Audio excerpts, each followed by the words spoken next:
double. Yeah. Well, today you're going to get to see history from another perspective, from the soil.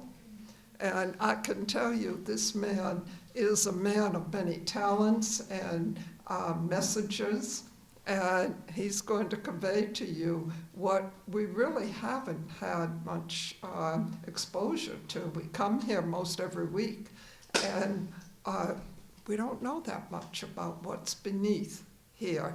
So this is Brandon Hulette, and he's a professor at Vanderbilt and does many different things. He just got a really interesting perspective on life, and he's on soil too. So here he is. He's going to take you on a tour, if you'd like, afterwards about some of the places that he'll be talking about that you might want to follow up with. So here is Brandon Hulette. Thank you, Dave. Thank you. I always start these talks with an apology. One, I have no ability to be still when talking, so I will move around as I go, but it's really, really unusual if people can't hear me. So if I say something you didn't quite catch it, please let me know, and we'll make an appointment to get your hearing checked. All right, so today I want to talk about some of the aspects of this wonderful place that you don't see when you walk around, even if you know where you're looking. We want to talk about some of the things that are beneath the surface. And this work started because we wanted to kind of dispel some myths about Civil War Nashville generally, but that whole period, right? As a lot of you know, the kind of prevailing wisdom was, well, there was all this Civil War stuff happened, and there was this neat story of laborers, and there was all these forts, and all this stuff. Most of that's all gone. It's all gone with development. It's all been dug up. It turns out that that's not entirely true. That there is quite a lot beneath our feet. And with modern technology, like what I'll talk about today, we can start to unearth some of these stories and really clarify, and in some cases rewrite, our understanding of this important site. And it goes, and I know I'm preaching to the choir a little bit, but it also goes to the importance of preservation of these sites, right? No one 50 years ago would have had any idea that all the things I'm going to talk to you about today were even possible. And yet here we are, and we're going to talk about it. Some of the things I'll share with you today, you'll be the first group that's seen them, the first time they've been shared publicly. So with that, we'll go ahead and get in, and we're going to talk about what this project started out being, and that's something called story mapping.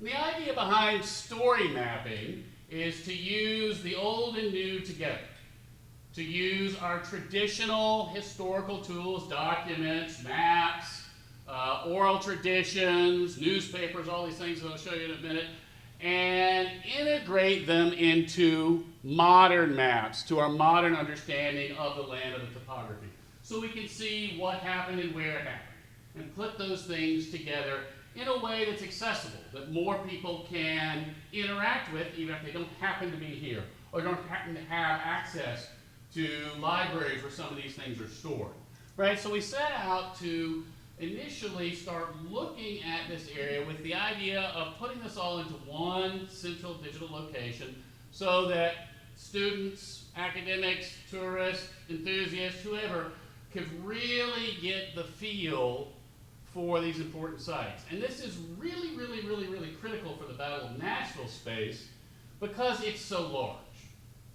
By Civil War standards, it's an enormous battlefield. Fort Negley anchored defenses that were huge, entrenchments that were 7 miles long, right? Things that it can really, really be difficult to picture just from looking at an isolated chunk. So, like I said, we wanted to put all the different types of information together. Maps, modern imagery, that is what we call a LiDAR picture, something from a flyover. You can look down and you can see aspects of sites that you can't see sometimes with the naked eye. I always want to plug Zeta, who's sitting in the corner over there, who's kind of the queen of using this technology here at the site, started it all. But we have some images, we have a lot of technical information, right? We know what kind of cannons they have, we know how far they shoot, we know why and how they would put these things where they did, and put it all into one particular product. We also wanted to use some new tools that hadn't been used in this area a whole lot. One, the one I'll talk about most extensively today, is ground penetrating radar. It's this little lawnmower looking thing that we can drive across the ground, and it shoots radar into the ground and allows us to see things that are buried. Now, when I say things, it could be a traditional thing, an artifact, like in archaeology they look for, right, if there are things down there. But we can also see, importantly for what we're going to talk about today, we can also see entrenchments, other features that may be down there. Things that were built that are now covered up, right? We can see them a lot of different ways that I'll show you. The other tool is a high-speed metal detector. We call it a magnetometer or a radiometer. You carry that thing around. It is a lot more powerful than, say, a drugstore metal detector would be, and it sees deeper. And we can put these things together to help really get a clearer picture, importantly, without disturbing these important sites. Right? We do this all from the surface without digging. So we can see what's down there without disturbing the things that are down there and preserving them for future work, future study, and future exploration. And having a story map like this allows us to answer questions that are not necessarily answerable just by looking at one type of information. We can say, what is the overall story, right? Military activities are big groups of people moving around, right? They're doing a lot of things. It's not one guy's report. It is a whole lot of integrated stuff. Specific questions. One of the things we now know from our work is why John Bell Hood, for all his faults, why the line went the way it went. Right? He was actually fairly astute in that particular movement because he knew the types of weapons that they had here at Fort Negley. Some of you know it was actually printed in the paper, so it wasn't that hard to track down. And of course he knows how far they shoot, right? So if you look at where his kind of crescent-shaped line was, it wasn't the maximum effective range of the guns of where you sit right now. He didn't want to get blown up waiting to attack Nashville, right? We did an overlay putting that information all on a story map, and you could easily tell it's exactly what he did, which would have been common at the time, right? Could Nashville have been successfully attacked, right? The debating of historians from then until now. The answer is maybe not. And importantly, where can I visit? Where can I go find these things? Where are the things that still remain, right? There are things that are preserved. There are things that we're finding that are new.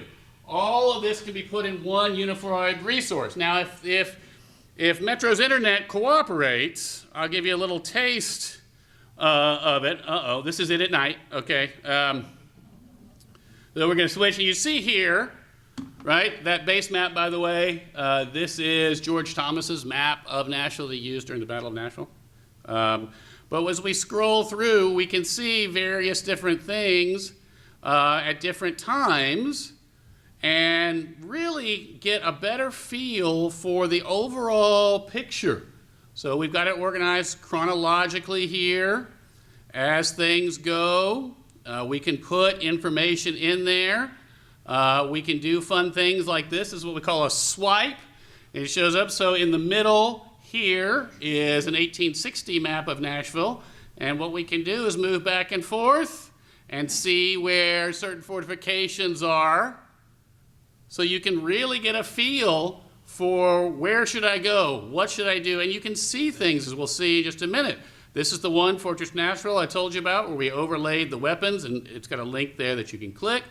The naval actions, I actually had a student who was very interested in this, did some work here.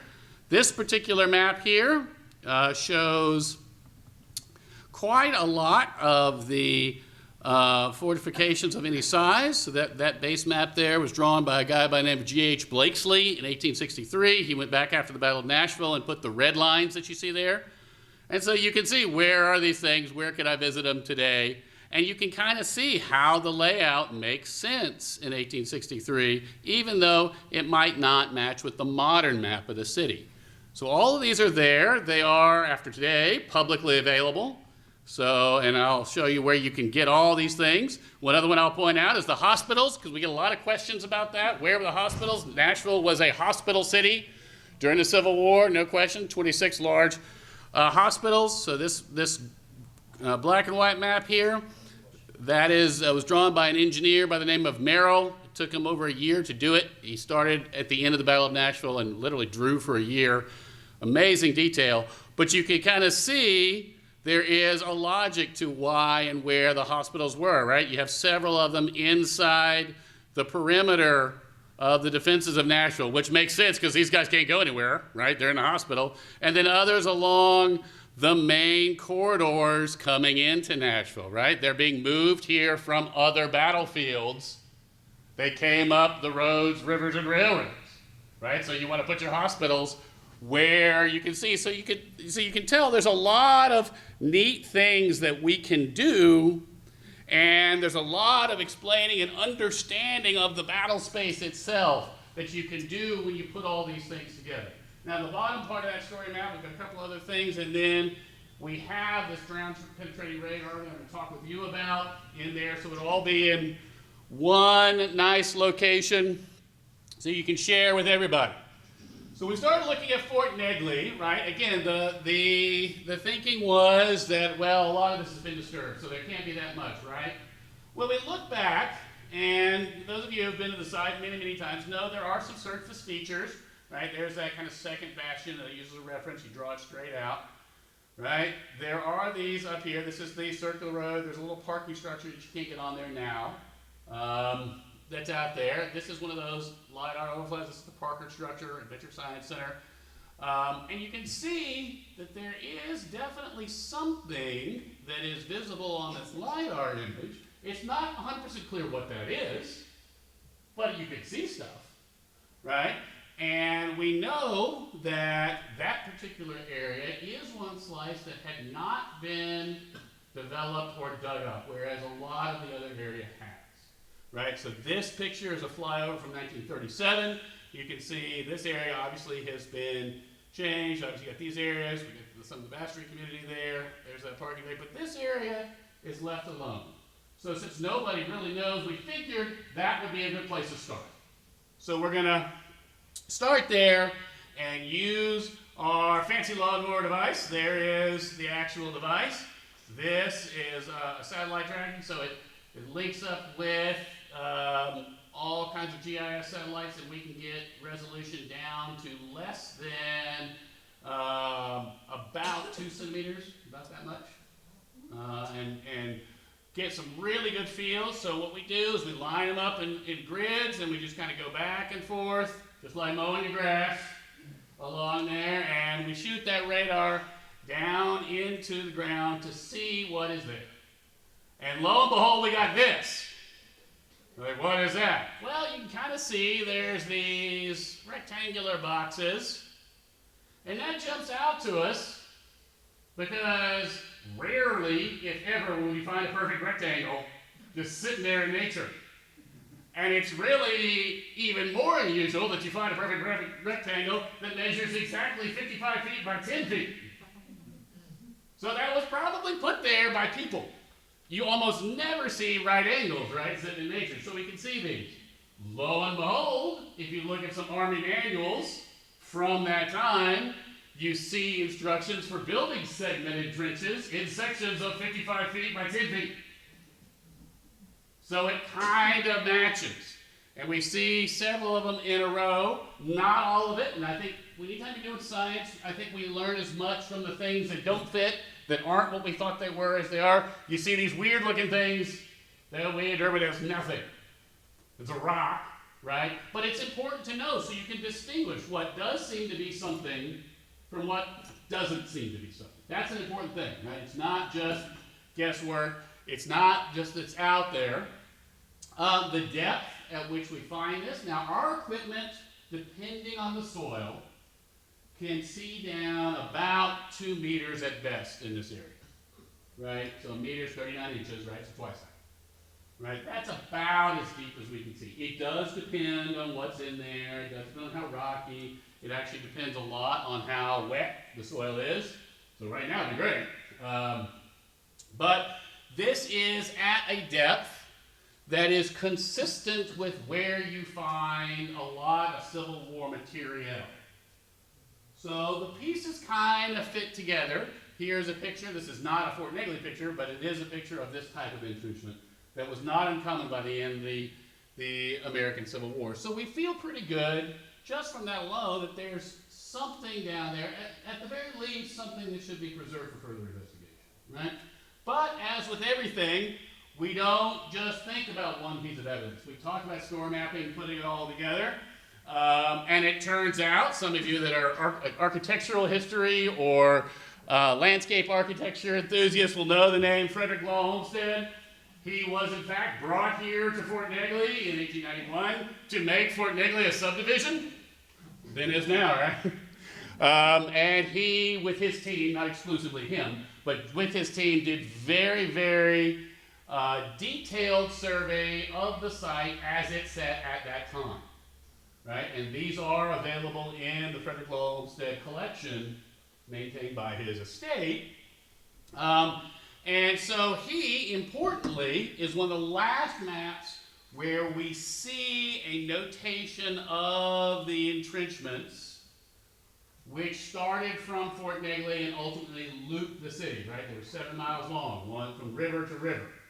After that, you see less and less mention just because of time and erosion and those entrenchments. These are hand-dug entrenchments, they start washing away. But he says they're very clear, and this map is very easy to what we call geo-reference. Put it and find it, because he has markers, and he's very thorough. It's very easy to put on a modern map.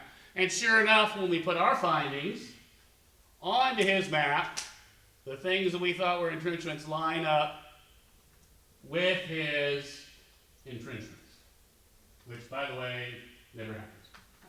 But it did. And if we go even further and we look at the surface features, some other known things that are up there, there's a lot of other surface features in the area that match. You would expect to have foxholes and things before the main entrenchments. We know pretty extensively that they were there. So we feel pretty good that there are remnants of Civil War era entrenchments that are preserved below the surface on the backside of Fort Negley. So the reference is, you can look around that side, the second pointy thing, the vacant bastion going out, is kind of your reference. You extend that line out, which is where the line went from Fort Negley to the river during the Civil War, right? That's where these things are. So those things start matching up pretty well. And that's important because, at one time there was talk about, well, we should plant some trees there, or we should dig this up and put a path there, right? We know from a preservation standpoint that had they done that, we wouldn't be able to see some of these things as well as we can see them, right? So it's important to think about our sites and do what we want to do. Now, of course, we don't stop there, right? You always go back to the library and look, and this is one of my favorite letters. It's in the Tennessee State Library and Archives collection. On the front side, it's pretty typical 19th century stuff. This is being written by a guy who's in the Army of Tennessee, by a brother of a guy in the Army of Tennessee to his brother. He lives in Nashville. And it's normal stuff. Mom's got the rheumatism, damn Yankees took our cotton, that kind of stuff, or corn, that kind of stuff, right? They got that. On the back of the letter, and I cut it off at the top, it actually says, now you know, I'm not a spy, but if you wanted to attack Nashville, you would need to know all of this stuff.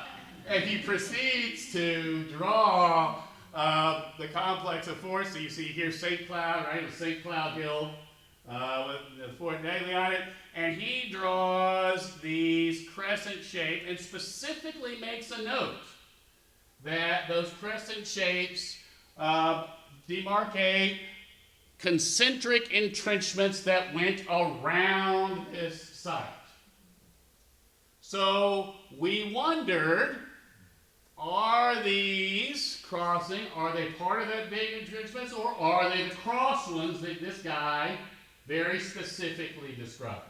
So we went back the following summer. Usually we do these things in the summer, just because the weather and the dry soil actually works better. And we added on, so you see here, right, the blue area was the first, and then we did the green, and ultimately the red. So when this picture was done, we added in the green, and you can see there's more of these rectangle blocks. There's the blob of nothing, right? And they line up. Now that would be really, really, really unusual to find in nature. And it matches the description by this guy in 1864. So we feel even better that these are probably parts of those crossing entrenchments that were all the way around Fort Negley at the time, where people lived.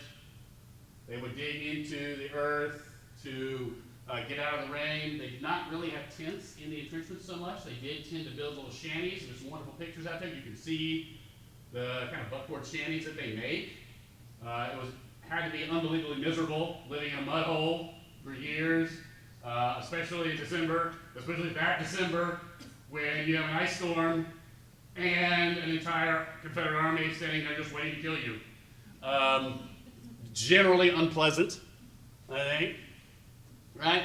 So we put it all together, again, with the Olmsted map, and you can see these things start building a big picture. They're at a similar depth as the initial entrenchments. They match up with historical records and references. So we feel even better that these things are probably there, even though you can't see them. So, of course, we keep going, and we do more. We want to fill in and get these two gridded areas, but also expand beyond our initial area, right? And look down here. One of the reasons we looked at that particular area, of course, as you all know, there's master planning and other things going on. There have been some superficial surveys done in the past that didn't get area. We didn't feel good about how much information there was here, and as we're looking at the boundaries of the property, and we wanted to see, and there are descriptions of things being over there, but they're not particularly clear. Right, so we wanted to include that. The other thing, this parking lot, as you can see, there's actually two parking lots. This is the original parking lot. You see how this is different colored, right? That was brought in later as overflow. It was basically fill poured on top of the ground to try to bring it up to the same level as the parking lot. So we know that it is thinner. This area here is very, very thick, almost 1.5 meters. So right out of the gate, right, where it's kind of the boundary of where our equipment could see on the best day. Over here, it's not quite that thick. So we can have a chance, potentially, at finding things. Now again, we don't know before we go, right? We want to look at these things, but we want to include all this information. On the initial site, so these are actually the same locations. Those last two boxes, right? Here and here. That's what these are, here and here. We don't find much, maybe a little bit of an entrenchment remnant there, but that fits with what we see, right? As you see this kind of line, this crossing thing, it starts to fade out, and there's not as much over here. So we kind of find the edge of what's there, which is useful in and of itself, knowing, okay, this area, this is probably where we don't see a whole lot, or it's less preserved than other areas, right? It's important to find those negative things as much as the positive things. And you can see, obviously, as we talked about before, if you go too far this way, you're going to get an area that was turned up for other purposes more recently in time in the Civil War. Again, this picture is from 1937, right? So that's not unexpected, but it's good to know kind of the areas. In our parking lot area, we had those two grids. This part here is a conduit. Goes running down there. That's known. It's a known thing. So we saw that with our GPR. So that fits modern descriptions, right? We know there's utility lines over there.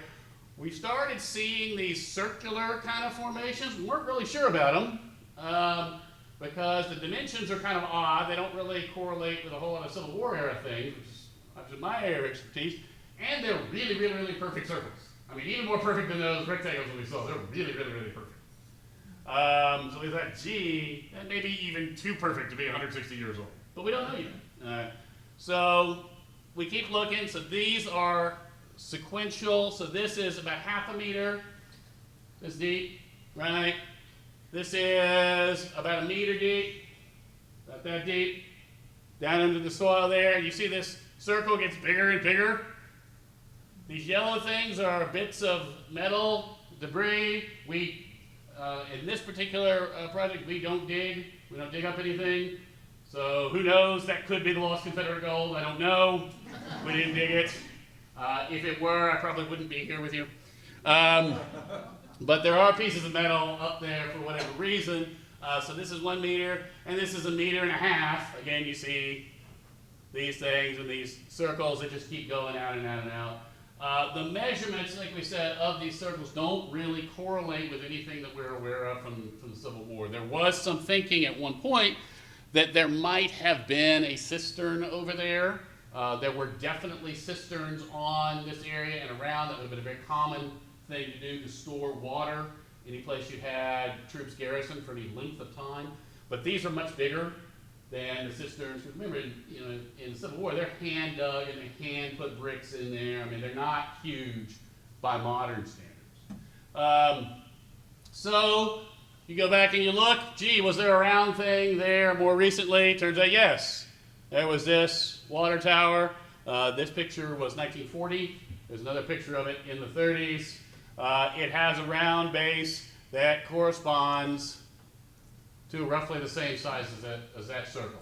So we can see some of the other things that are done at the site, and I find that, interesting, not in my capacity as a Civil War historian, right, but also to know, gee, this kind of validates what we're doing, and not everything is going to be from the Civil War. We know that, right? I mean, there's been 160 years of history after the Battle of Nashville, right? So we would expect to find other things. It doesn't mean that they're not remarkable, but they're important, and it's important to know with some certainty, well, this fits what we're looking for, this doesn't, right? So we think that is probably part of the industrial complex that was out there. As we go a little bit deeper, however, so this is a shot at 1.75 meters, right? That's, as we said, that's kind of the limit of our equipment, right? We can kind of stop at about 2 meters down. And remember, the top part is filled, so we're sitting down not as deep as the other part of the hill. This is roughly where the bottom of those entrenchments were on the other side of the hill because we start up higher. Right here, we see some things that look like pieces of the entrenchments, right? We have the right same width that we would expect. And lo and behold, if you line up these things, they line up with the other ones. So it may well be some remnants of entrenchments are still down there that we just can't see because there's a meter of fill on top of it. The depths match. Right, we have reason to believe that it goes, but again, we don't dig these things up. So there are probably other things down there that are preserved. In this case, putting the fill on top of it probably does preserve it, but we just can't see it with modern technology. Does that mean that in the future we won't be able to see it? No. They're always making things better, right? As technology goes on, we get better and better. So, I think it's important to note that as we think about what's going on this site, we might want to preserve this area so that we could look at it in the future, right? And see as technology goes on. So I know you're all wanting to see the story map, so I put it up there so you can take pictures of it. On there we have all of this information, as well as all the other information I shared you, known maps of the battle is holding in one place. Please take a picture, visit it. It will be on the Tennessee Historical Commission's website before too long too. The Battle of Nashville Trust will have it on theirs, so we're going to share it around. So please visit it. There is some contact information if you have a question about any of the things on there, or there's something that we left out. These things are always a work in progress, right? We're always adding to it, but that's the idea. We go on. I will also shamelessly plug another thing. If you want some fun facts about talk to some of you about the fact that Nashville has the distinction of being the first city to legalize prostitution. That is to say, it wasn't legal and they unillegaled it. The Army did that during the military governance as a public health measure. So on the 13th, just over here on a place called Fate La Force, which is one of you haven't been there, I'll be talking about that. Come one, come all. I actually did this once before, and they liked so much they asked me back. So I don't know if that was just because they could hear me better or what, but so come to that.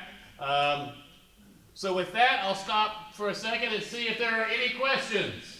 Yes? You keep speaking of we. Do you mean Vanderbilt? Do you mean Fort Negley? Or who's the we? So there's a lot of we. I would say we to all we. So it really does take a lot of folks. I mean, obviously I work at Vanderbilt. A lot of my team works at Vanderbilt, but in different sections. We have libraries, we have HOD, we have arts and science. Multiple departments that have been involved with that. We also, our GPR is actually its own little thing, that's in there. So we have that, but we couldn't have done this without funding. The state of Tennessee, the Tennessee Wars Commission, was very gracious with funding this last time that we finished up. Metro Parks has been very gracious about allowing us access to sites all over the city. You can't go and do this stuff without access. Other private property owners around Nashville have been very gracious. The Battle of Nashville Trust has also helped us with access and funding. Community Foundation, Middle Tennessee. But we always invite as many people as practical when we do these things to help really communicate this and expose the next generation of folks. We have students that always come out. We have people that have nothing to do with GPR that want to come see how the thing works. We oftentimes, we will put that out. We have a lot of the we's right there, but there continues to be the we. There's one of the we right there. We mentioned the story map too, because he takes the story of the laborers and really has blown that up. Some really good information in there, and she has her own website. So you can talk to Angela about that. Who owns all that machinery? That machinery is owned by the Vanderbilt Institute for Spatial Research. We're very privileged to have that, and they basically only charge our funders the operational costs to make it go. I mean, these things, there are companies that do this for construction and whatnot, and it's very, very expensive.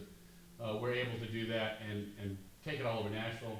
We have done, with that add to the story map, everywhere that is large enough that we know of that we can do it. So Redoubt 1, that's over there, Redoubt 4, some of you may live in Abbotsford, over there. We've been to Granbury's Lunette, we're the first team to do any seniors work at Granbury's Lunette.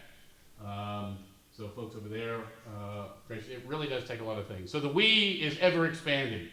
And I do have a slide on some of the we's that we want to thank you. So let's see, I'll go with you and then you and then you. When you walked up the road Yeah. here, south side, it drops off. Right. Was that done because of Greer or is that natural? It depends on which part you're talking about. So as you go up, so the gradient was very steep at the time. Some of it was cut off as Greer, but some of it was actually dug down during the Civil War. So there's different links as you go up the path there that were dug out at different times. Some of them you see in old pictures, some of them we have descriptions of. One thing is, of course, the path was put there later and then paved later, right? That's a 20th century thing, and part of the reason they put it where it was is that was the area that wasn't done. Right. Right, so that's a very good question. Yeah. What are the dimensions of the grids and how long does it take to scan one? So we vary the grids usually about either 20 meters or 40 meters or 60 meters, just depending on how big an area you're trying to do. If all works well, we can do a grid in, I don't know, about an hour, just pushing it back and forth. I mean, you have to go slow enough to where it can detect things. The faster you go, the less resolution you get. However, as anybody who's done anything in the field of any kind can tell you, it never always works perfectly well. So it does end up taking us, each of these surveys on the back side is about half a day or so. Now, there are some variables. As I mentioned, the wetter the soil, the longer it takes because the resolution goes down with wetness. Because it just the soil itself reflects more. Drier is more empty, so we get more penetration. There are other things, but how many bumps? In case you're wondering, in 2022, there was a large hornet nest in the middle of the thing that we stirred up, and they chased it off. So that takes a little longer that comes up. But yeah, it's about that. Out at Redoubt 4, there at the end of the Abbotsford, it's very rocky there. That took longer because of the shape of it than it did here, but give or take. Yeah. When you superimposed your boxes Uh-huh. on the homestead map, Yeah. how did his line go counter to the boxes? So the boxes were cross entrenchments that went around in a circle, and that line that he was talking was the main entrenchment, which from the point all the way out to the river. So the ones we found are probably a little bit younger. Probably what happened is people were digging out there, and then they dug those ones that were mentioned on the letter that I showed later just to keep this place secured. One of the little quirks about Fort Negley is, of course, as you all know, it's a stone fort. Now, certainly it is a Civil War, stone forts are way obsolete. Why? Because we have cannons, right? Cannons knock down stone walls pretty well, right? So why did they put a stone fort here? Well, part of the answer is the same answer that armies have been doing since 1066. How do you say an area is yours? You build a castle on it. So that's exactly what they did. And just to make the point, they got the biggest flagpole in the whole state, put it up in the middle of the castle, got the biggest flag and ran it up, right, on an area that's completely cleared, right? In addition to the military security side, Fort Negley is there to send a message. This is ours, not yours, right? We are in charge here. This was a Confederate capital, right? It was the first capital that fell, right? And that leads into so many of the other wonderful layers of history of here.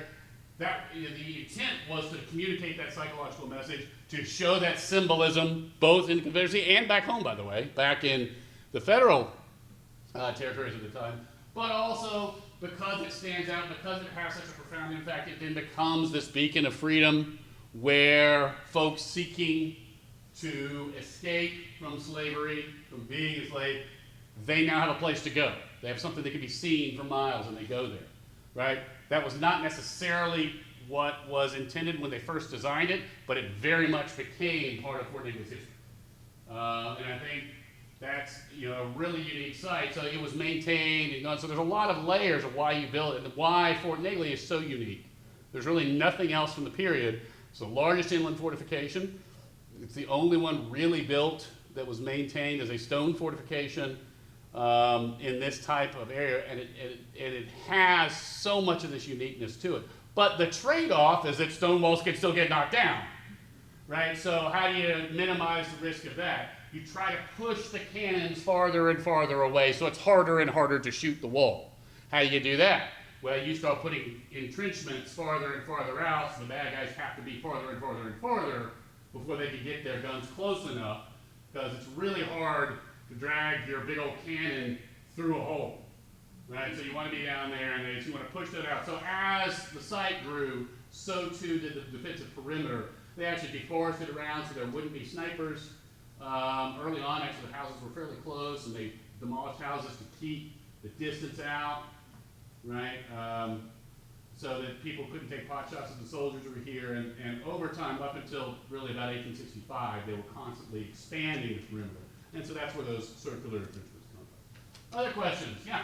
So it seems like those entrenchments are lined up with the terrain. Yeah, yeah. Exactly. On the Pretty line. close, yeah. Yeah, so. I Now, thought- the part of that on the map, the alternate map, was the interval that he used is the same distance as those entrenchments, which kind of works out. But yeah, also you got to remember that as much as there's theory and the way we want to do things, reality still trumps all of that, right? And so you got to remember it's pretty slanted, and they want to have them at a certain offset altitudinally. That's a word, right? Because if you're attacking the low one and the guys in the high one can hit you, if you attack the high one, the guys in the low, so it's hard to attack both of them at the same time, right? So you get a much larger vertical field of fire in addition to the wedge side, right? The interlocking field of fire that they would have had on there. So yes, they absolutely, they do it. Now it's still the Army, still a government operation, so we like those even numbers, right? We want those chunks. We don't want it to be 8 3/4 feet. We want it to be so many feet, you know. So there is a manual that describes a lot of this. And then when you don't do it, some things like Habitat Hill, for example, happen. So, good point, yeah. So with ground penetrating radar, I'm used to more finding like stone foundations. Yeah. Can you talk about I'm assuming these are more like soil changes or soil density changes? There are soil density changes, but in many cases, on top of that, they would have put some sort of bracing up on at least one side, right? And they would have had wooden pillars that hold the slabs to keep it from eroding down. And when we're talking about soil impact, the bottom of these entrenchments really was packed. I mean, they intentionally packed it. But also, you got guys living there. They would have had flooring. In some cases, they would have had heavy weapons. You also got to remember this is basically starts out as a hole. So you really want to compact that down so it doesn't turn into just a mud pit when it rains, which it rains all the time. So we can really see, in fact, even today, and when these have been excavated in this area, the best excavations are over in Sevier Park area, what's now Sevier Park, it wasn't done. It was done in the 70s. You can still see the distinction, the line where they were compacted. You can actually feel it. And the field notes do comment on how remarkably impacted they are. So yeah, it is partly soil density, but partly the way that they were built. And also the very definite demarcation in the way they built them, right? So it was here, and then they didn't want to dig right in front of it. In fact, they tried to put sod and keep those in to keep it from eroding away. So there's a very easy to see with our technology demarcation. It's a good question. Yeah. As a follow-up, so if you wanted to, do you feel like you would have information that you could make a virtual reconstruction? Yes. With knowing there'd be gaps Absolutely. in the record, but you could get a sense of the depth of the floor and the walls and the height. Yes, and so when we actually do it, the data that's generated is actually these massive files that are in and of themselves sort of 3D information. It's translatable because we get, not just here, but it's bouncing all the way down. So we get that, and then we have it moving. So it comes in, and we actually have to translate it to 2D for this. But the processing, right? It's just a matter of computing, and we're fortunate to have some computing technology that really churns through that. There is technology available that can almost seamlessly take that and turn it back into a 3D model. But yes, absolutely, it's doable. Very much. Yeah. Two things on the LiDAR. The planning commission has recent LiDAR. Some, yeah. I didn't know if you were able to use Yeah. it. But did you find any cemeteries or graves as you went through here? So the answer is maybe. I will tell you, looking at documentation and some of the things that we know, it is almost certain that there are still remains on Greater Fort Negley one way or the other. I don't think there's any question of that, that have not been unearthed. There is some uncertainty on how many, and there is some uncertainty in where. I think there are some that I could probably point you in the direction of, if I were so inclined. I didn't put any of that on there. There are not any in the specific areas that I talked about today. But I think, without a doubt, we can say, and there's any number of ways that I can justify this, documentarily, photographically, oral tradition, the fact that we have 30,000 burials and Cornelius only removes, 6,000 of them? Math. There's lots of things like that I can say this is absolutely hallowed ground. There's no question. There's some that obviously have been removed over time. We have lots towards that. And there are some, City Cemetery used to be a little bit different than where it is today, right? There was one railroad track, there's not multiple. We know some of the graves got moved there, or didn't. The Catholic Cemetery was there, and interestingly, of course, that was closed, and all right, yeah, we moved all the bodies, except I have receipts of people moving coffins, in 1905, and 1906, and 1908, and 1909.